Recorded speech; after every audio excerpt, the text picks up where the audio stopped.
এবার বরফের উপর ডিগবাজি দিয়ে আলোড়ন সৃষ্টি করলেন জায়েদ খান। বিস্তারিত ডেস্ক রিপোর্টে।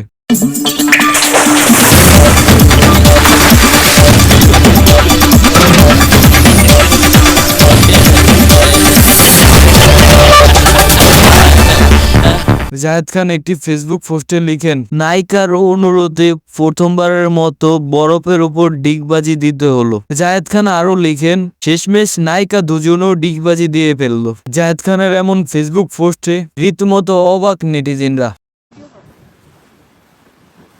আজকে আমার সাথে দুইজন আজকে সুন্দরী আজকে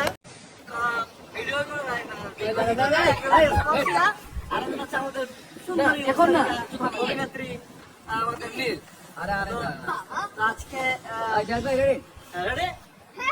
না কথা আবার বলে this is the first time আমি ডিগবাজি দিচ্ছি শুধুমাত্র স্পর্শিয়া রিকোয়েস্টে।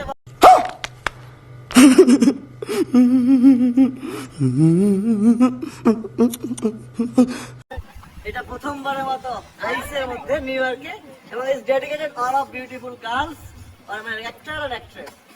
আমি পলাশ, সাফা, লাম, দিঘি, ইমন, নীল এবং স্পর্শিয়া সবার সামনে এবং আজকে শুনলো আমার হবা আর বলতে হচ্ছে আমার সাথে আজকে দুইজন দিবে, নীল দিবে, স্পর্শিয়া দিবে। আমি চেষ্টা করব ডিগবাজি দেওয়ার। ডিগবাজি দেওয়া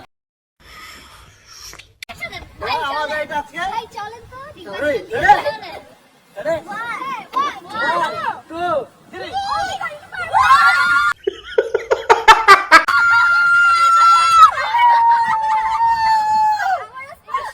এবার স্পর্শিয়া দিবে। তোমরা যেভাবে পারো। চলো, চলো। 3 Ready? 1 2 3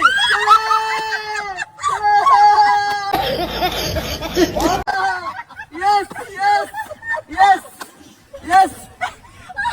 আমি ছেড়ে দিব কিন্তু ভিডিওটা কার কাছে আছে?